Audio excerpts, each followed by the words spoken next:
Hello, everyone. Thank you for joining today, tonight, wherever you are. Thank you for joining the first of a series of webinars that will span over the next several months. We have people joining us from all over the world, either today live in our session or who have requested a recording. So we really appreciate you taking the time to be here, especially if it's particularly early or late, wherever you are. My name is Tara. I'm the Site Implementation Advisor here at Arrowsmith, and I'll be taking you through this presentation today. My colleagues are also here to support the session, including our Executive Director, Debbie Gilmore, who will be facilitating our Q&A at the end of the session. We here at Arrowsmith are relentlessly curious about the brain and its extraordinary capacity. We're so pleased to have your shared enthusiasm and hope to provide you with information and ideas and inspiration throughout this series. We fundamentally believe it's through the understanding of our brain that we can understand ourselves, others, and the world around us, and do so in constantly evolving ways. And today's session really is a foundational exploration into that idea.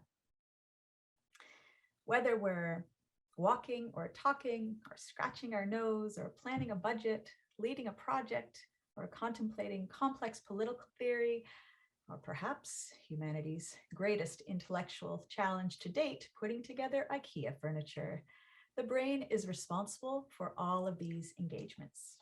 So let's put yours to work.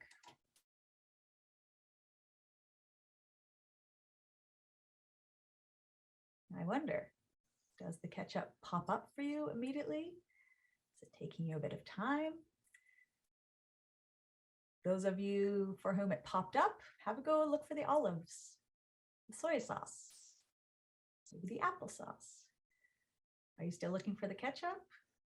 Maybe you've asked your spouse, maybe you've given up entirely, just grabbing the mustard. As a point of interest, evolutionary biologists have suggested females are superior in this task due to their prehistoric role in gathering nuts and berries. Now, they needed to know not only the subtle difference between what to eat and what not to eat, but the edible and poisonous ones. So we've come certainly a long way from hunting and gathering, but so too has our understanding of how our brain operates. And by the last century, some seminal work had been established around what we know now around the brain's mapping and mechanisms. Here we see Alexander Luria, a Russian neuroscientist who's best known for his theories about localization and cerebral organization of mental functions through his work with World War II soldiers recovering from head injuries. Luria left an enduring legacy that continues to be relevant even today, certainly across the scientific community, because decades later, our advanced technology and research has substantiated his theories, but also to us here at Arrowsmith, for his work really is the bedrock of what we do, and particularly relevant for our session today. Namely, that human mental processes represent complex functional systems that involved groups of brain areas work together in concert, each making a unique contribution to the organization of a functional system. Which is, in essence, everything we do depends on a network of cognitive functions to be active and collaborating together. At its simplest definition, a cognitive function refers to the characteristic job of a region of the brain or a network of regions. So, back to the ketchup. Finding anything in this fridge calls upon a specific cognitive function, what we call object recognition. And the specific role of this function is to notice and recall visual details of objects. So, for those of you who spotted the ketchup very quickly, and even though you can see it's not the full image of the ketchup, but if you have strong object recognition, if your capacity in object recognition is strong enough, you'll fill in the missing pieces of the image. You may have also found the olives, the soy sauce, and even the applesauce. Now, to be clear, this isn't the ketchup finding function. Its reach spans any task that require us to remember details of things, including faces, landmarks, works of art, anything in our physical space. It's effectively a camera in our heads that takes pictures of imagery so we can match it with the template we've made in our heads when we see it again, including where we left our car keys. Now, some of you might immediately see the distinction in these faces. Some of you are wondering why I'm showing you 9 identical images of Benedict Cumberbatch. The degree to which you can identify the similarities and differences in these images depends on your capacity in this cognitive function.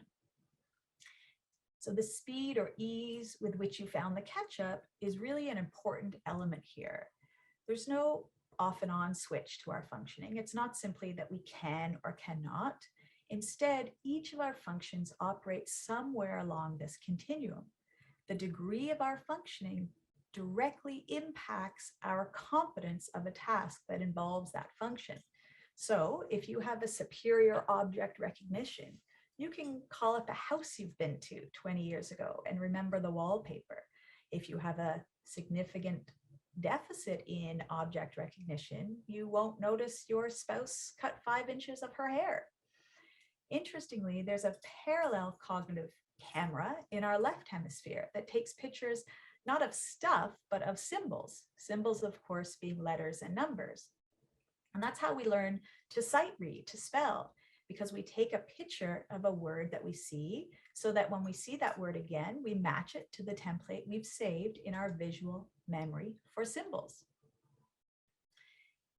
So at this point, I've asked you to kind of hold 2 core concepts. One, just how specialized cognitive function is, and also the range or degree of capacity in each of these functions. So now here's a third. And let's remember Luria's statement that complex mental processes require functions to work in concert. I love this idea because it really draws up the analogy of an orchestra to work in concert. Think of each cognitive function as an instrument having very specific sound and purpose and contribution to the music. And depending on the piece of music, certain instruments or cognitive functions will be called upon to play. Of course, if all cognitive functions are playing well, then the sound is magnificent. And if one or more is struggling out of tune or less practice, to some degree, the piece will suffer. This is a blood flow study showing different parts of the brain that are active when someone's reading out loud. Now, just a note, for our webinar in April, we'll be looking at the relationship between academic skills like reading and cognitive functions. But for now, let's just appreciate that what we're seeing here is multiple cognitive functions being activated, lighting up to complete what at first glance seems like a relatively simple task.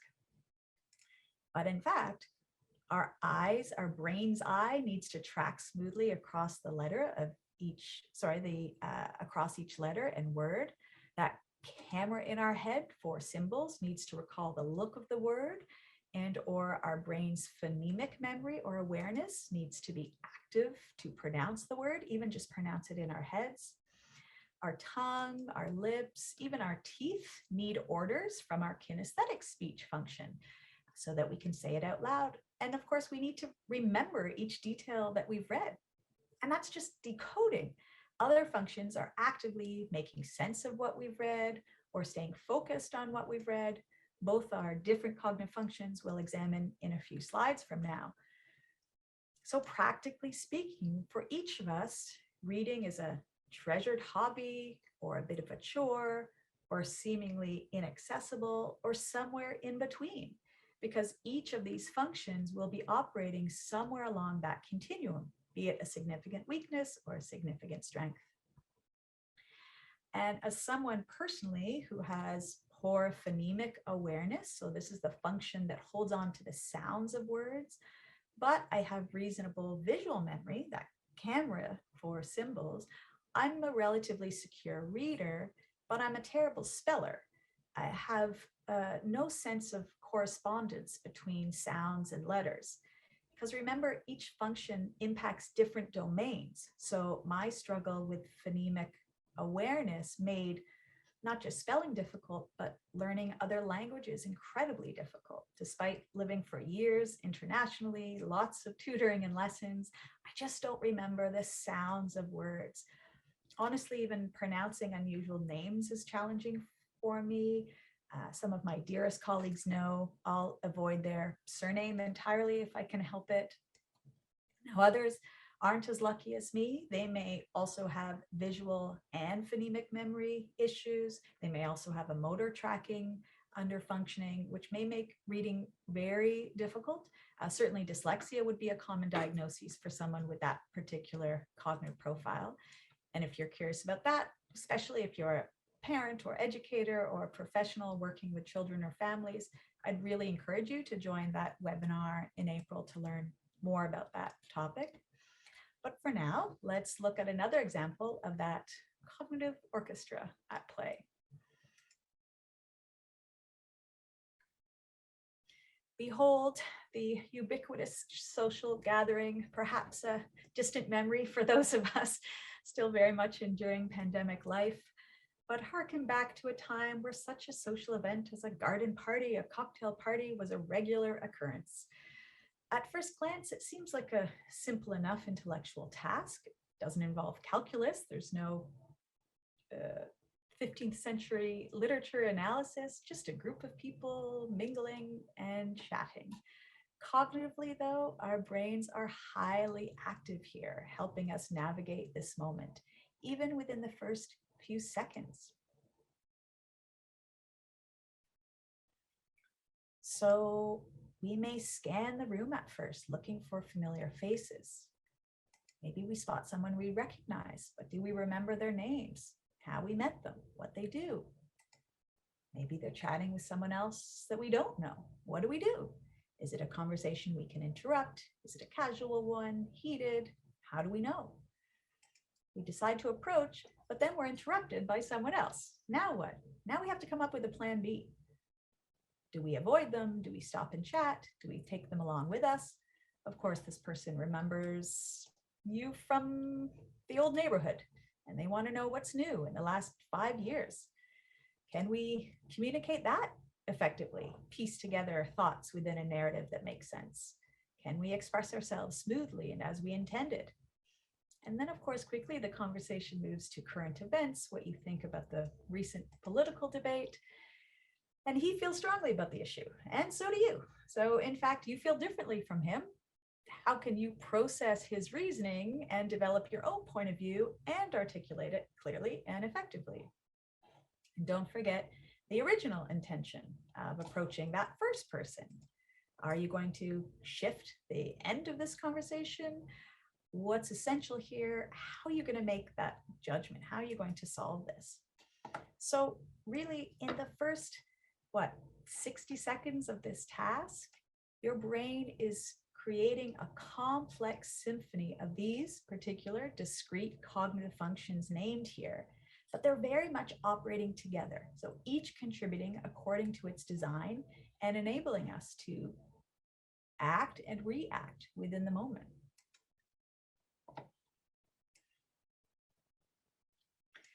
And really, every task or situation we approach involves some kind of rich cognitive tapestry.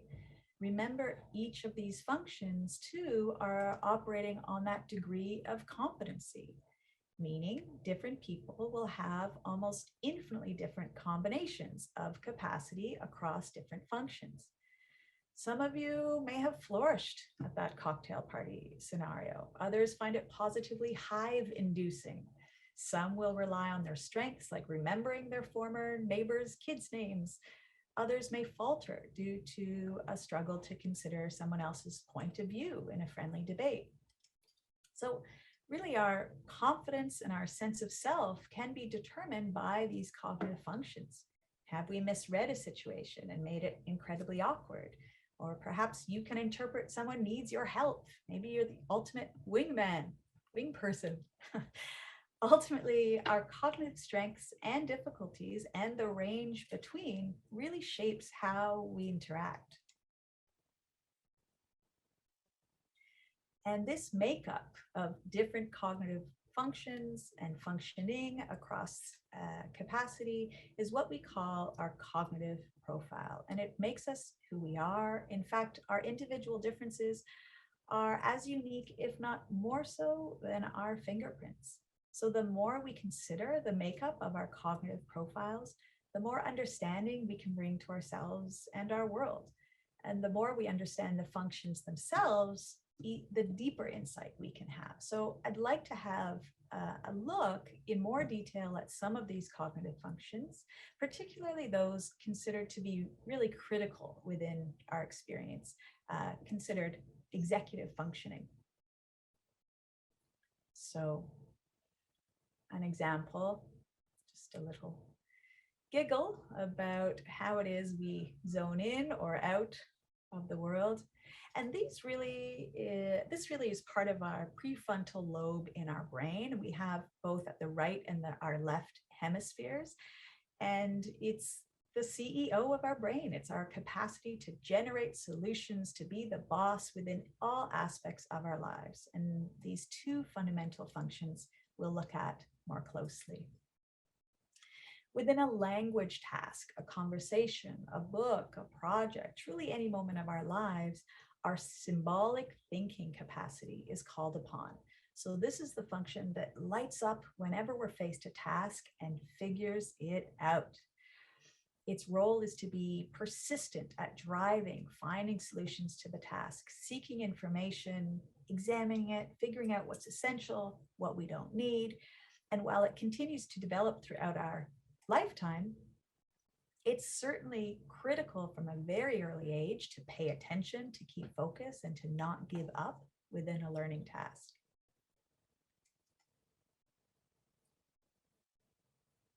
So think about this range of function and consider yourself or someone you know.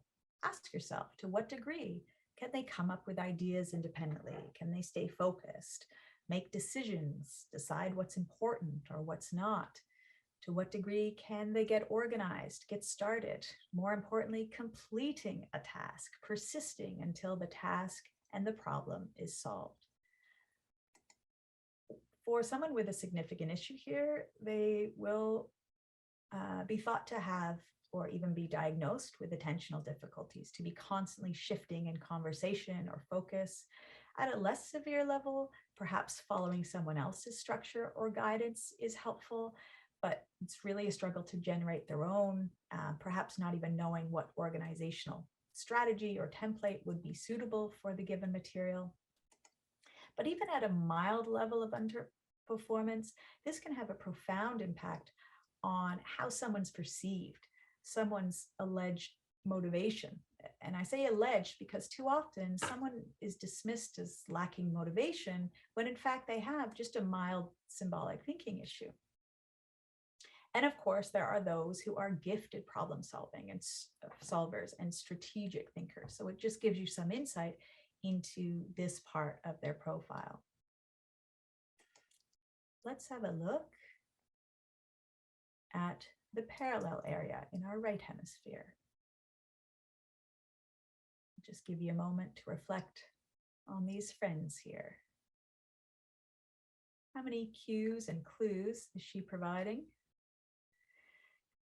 And ask yourself if her coworker is willfully trying to annoy her, intending to interrupt or antagonize her. And in reality, is it his nonverbal thinking capacity, the CEO of our right hemisphere, which similarly generates ideas and solutions in nonverbal situations? Some say 75% of our communication is nonverbal. So this very cognitive function is responsible for both perceiving and interpreting the world through cues such as body language, tone of voice, facial expressions, reading the situation around them and navigating it effectively and to the desired intention. So once again, I invite you to think about someone you know, or think about yourself, and to what degree we may interpret or misinterpret how someone's feeling or thinking. Do we sense that someone's angry? Do we conclude that they're angry when actually they're just concentrating or just distracted? To what degree do you need your friends or your family to explicitly tell you how they're feeling? To what degree are you comfortable in new social situations? The person you're thinking of, do they tend to overreact or underreact? Really, someone's functioning in this process can have a significant impact on how they interact with the world, how they connect with others. A strong capacity here is someone with high emotional intelligence, someone who can work a room, might even take on leadership opportunities because they can generate infinite options in challenging situations. On the other end of the spectrum, someone who struggles with socializing or behavior throughout life, maybe because of a nonverbal thinking difficulty. Someone may have a secure enough ability to perceive conflict or a challenging scenario, but not quite have the capacity to generate a solution towards it. Or they may have identified an approach that often or usually works favorably, but then that approach is used too often. I have a family member who has found humor to be an incredibly effective tool in many situations, but of course, life's not always a joke. And this person has found themselves making some really lousy reads or judgments of a situation when humor isn't appropriate. So despite their genuine intention and desire to be a good friend and partner and relative, they miss the mark again and again, and unfortunately have earned a bit of a reputation for this misstep. Our next cognitive function has you doing a bit of work again. So is this an easy one for you? Did you need to read it a second time? Maybe out loud or slowly? Maybe you're still not sure.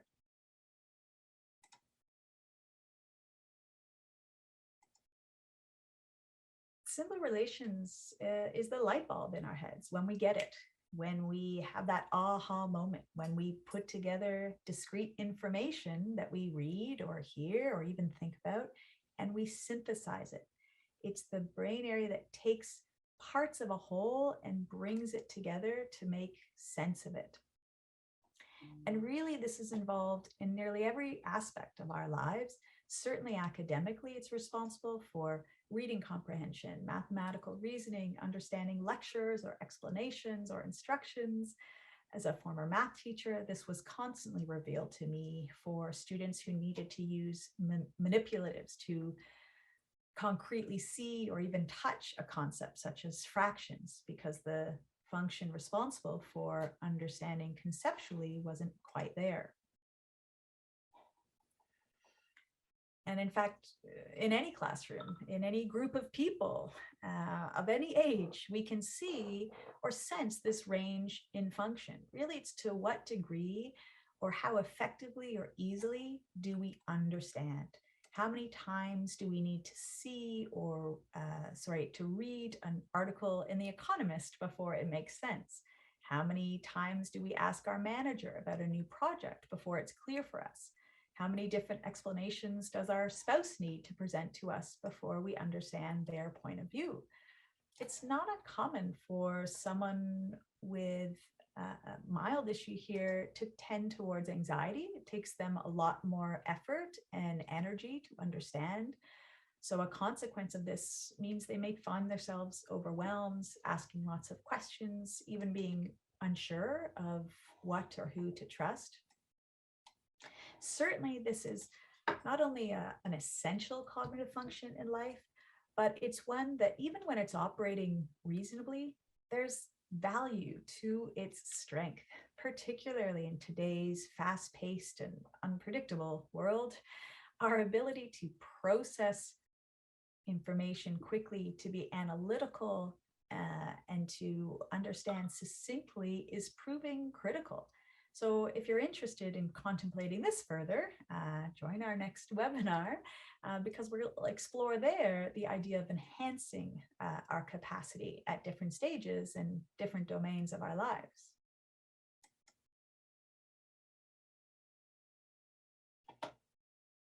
So that was 3 different cognitive functions. Our work here at Arrowsmith focuses on 19 different cognitive functions, both those that we've just looked at, which are considered critical higher order functions, so therefore essential to life, and those in combination with each other underlie most all of our academic, vocational, social skills functions listed here that underlie our capacity to learn to read and write.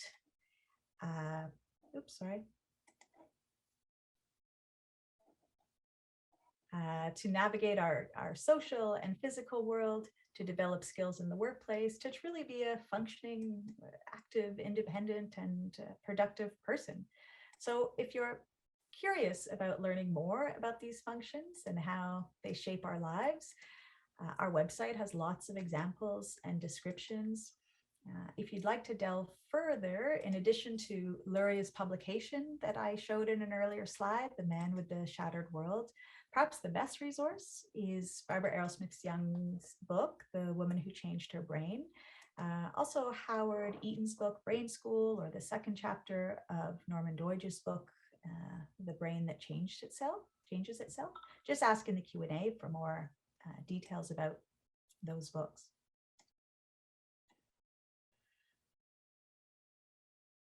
In fact, several examples described in those books are individuals at the height of their active learning experiences. Because remember, every moment of school is like the most complicated cocktail party. What is it we expect our children to achieve while at school? Well, certainly acquiring basic academic skills requires a certain combination of cognitive functions.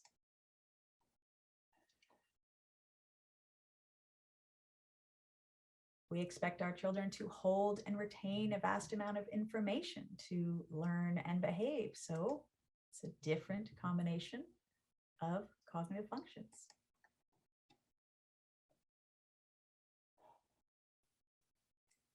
Of course, our social development, absolutely core to school life, requiring multiple cognitive functions. The degree to which children can communicate and interact verbally and non-verbally will really determine a child's social life, even their self-esteem and sense of self. Different cognitive functions, different combinations, rather, of cognitive functions. And finally, of course, there's life outside the classroom that certainly requires cognitive functions to determine our competence and therefore our confidence in the world, whether that be simply navigating the school space, the playground, sports fields.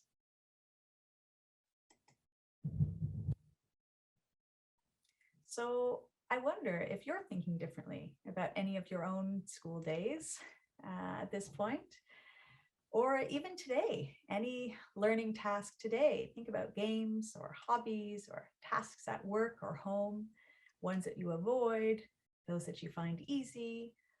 What you're seeing is where your cognitive strengths lie. How challenging do you find budgeting? How long does it take you to pack the car? I don't think I'm sharing too much when I recall Debbie Gilmore here with us today, who can't identify which Tupperware size will hold her leftovers, a reveal to her sense of spatial reasoning. To what degree perhaps is organizing a closet a chore or a joy? If it's a joy for you, I both admire and resent you. Truly, these cognitive functions are individual differences, are as unique as our fingerprints, and we really invite you to use this concept as a tool for understanding and of interaction, In fact, if you're interested, there's a cognitive questionnaire on our website that you can complete for yourself or your child or someone you know. And based on your responses, it will create a customized report. And many have found even this report to be a really effective way of reflecting on themselves and their loved ones. It can lead to its own aha moments. And ultimately, we hope you consider what I've shared a little bit today to be a tool, a new lens through which you can see yourself and others. Over the next days and weeks, we invite you to pause when you hear someone's personality or behavior described a certain way, and see it instead through a cognitive lens, rather than being annoyed or insulted, dismissive, judgmental, frustrated, or even hurt. Could a cognitive lens shift your perspective? Does it allow you to have more patience with them, more tolerance? Perhaps you could be kinder to yourself because you realize you're not necessarily lazy or willfully procrastinating. Could it be that, in fact, cognitively, it's just a more challenging task for you? So we hope this presentation has given you some further context into just how unique our own cognitive profiles are, and that it's been helpful to you to consider this fundamental premise that our unique cognitive profile determines how we participate in life, how we see the world and ourselves. And I'll just leave you with a further thought, one that's central to our work here at Arrowsmith, that our beautiful brains can change. I want you to think about that continuum. What would life be like if you moved further along that continuum? Like we keep our bodies healthy, what if you enhanced your brain's capacity to be sharper and stronger? Like a stronger mental calculations capacity, like a stronger processing speed, remembering details and information more readily. How differently would you participate in the world with a heightened capacity to do so?